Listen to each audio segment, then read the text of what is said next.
Okay, let's try and go from transition formulas to transition names.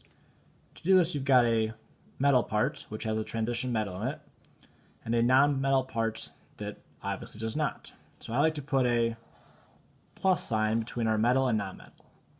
Now all compounds have to have their charges, positive, negative, add up to 0 to be neutral. Since the transition metal can have a changing charge, we need to look at the non-metal part and see what its charge is, since it cannot change. So oxygen, or oxide, has a 2- charge. It needs to gain 2 electrons to get to the noble gas.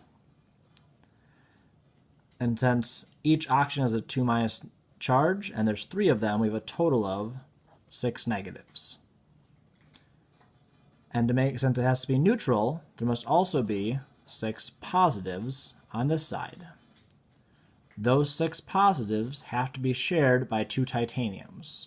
So each titanium gets a 3+. 6+ divided by 2 gets us 3+.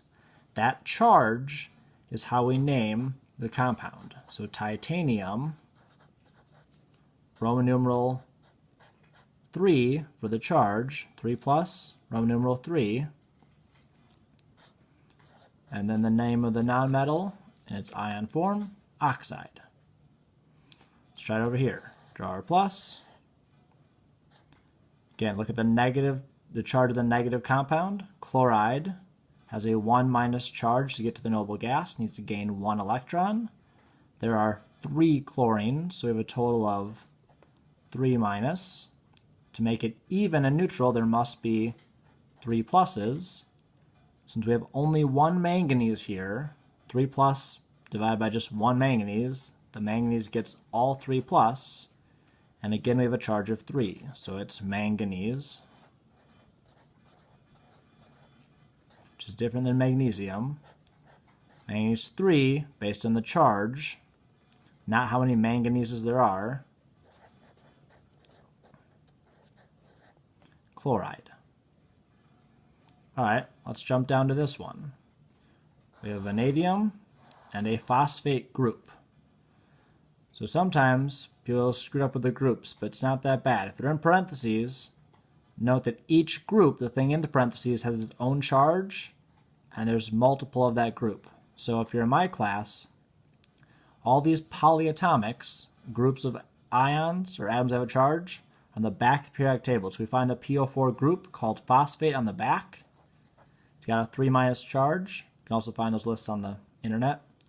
So each group's got a 3- charge. There are 5 of that group, so there's a total of 15 negative charges.